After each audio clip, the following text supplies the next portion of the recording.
ചേനക്കുട്ടി ഇന്നത്തെ എന്താണ് ബ്രേക്ക്ഫാസ്റ്റ്? ആഹാ, പനിയുടെ മരുന്നാന്ന് തോന്നല്ലേ? പനിയുടെ മരുന്ന് കേട്ടോ. പനിയായിട്ട് പനിയില്ല, പെട്ടെന്ന് ഒരു ചുമ പോലെ വന്ന് സൗണ്ട് എല്ലാം അങ്ങ് പോയി. ഭയങ്കര ചുമ കേട്ടോ. തൊണ്ടവേദനയായിരുന്നു ആദ്യം സ്റ്റാർട്ടിങ്ങില്. അപ്പം ഉമ്മ ഒരു മരുന്ന് തന്നെയാ. എന്താന്നറിയാവോ, പനിക്കൂർക്ക ഇവിടെ ഉണ്ടല്ലോ. പനിക്കൂർക്കയും എന്തുവായിരുന്നു, കുരുമുളക് പൊടി ഇട്ടാ. സാധാരണ പനിക്കൂർക്കയുടെ ഞാൻ കുടിക്കില്ല. ഇതിനകത്ത് ഉമ്മ പറഞ്ഞു കുരുമുളക് പൊടിയും കൂടി ഇടണം, എന്നിട്ട് കുറച്ച് നെയ്യ് തൂക്കണം, പിന്നെ മഞ്ഞപ്പൊടി, നാരങ്ങാനീര്, തേന് എല്ലാം കൂടെ ചൂടാക്കണം എന്ന് പറഞ്ഞിട്ടാ. പക്ഷെ ഞാൻ ഇത്രയും നാളും ചൂടാക്കത്തില്ലായിരുന്നു. ഇപ്പൊ പിന്നെ ചൂടാക്കാൻ തുടങ്ങി. അപ്പൊ ചൂടാക്കിയിട്ട് 3 ദിവസമായിട്ട് കുടിച്ചോണ്ടിരിക്കുവാണ് കേട്ടോ. അല്ലേ?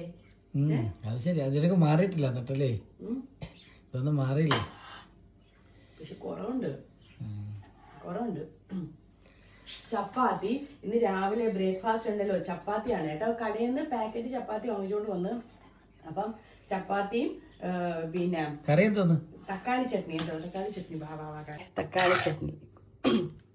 ഗാർഡനീന്നേ വീഡിയോ എടുത്തോണ്ടപ്പോ ചുമ കേട്ടോ. ഗാർഡനിൽ നിന്ന് കുറെ തക്കാളി കിട്ടി. അപ്പൊ തക്കാളി കിട്ടിയപ്പോ ഇവിടെ ഷെഫിക്കും ഇവർക്കെല്ലാം തക്കാളി ചട്നി വലിയ ഇഷ്ടമാണ്.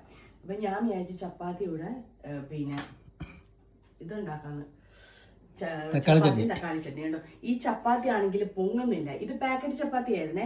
ഇതാണെങ്കിലും ഉണ്ടല്ലോ, അബ്ദുള്ള കട്ട് ചെയ്തിട്ട് അബ്ദുള്ളക്ക് ഈ പച്ചക്ക് ഇന്നുന്നത് ഇഷ്ടമാണ്. എന്നിട്ടുണ്ടല്ലോ തുറന്നു വെച്ചിരുന്നത് ഏറിയെന്ന് തോന്നുന്നു കേട്ടോ. അതിലൊരു തീരുമാനമായി.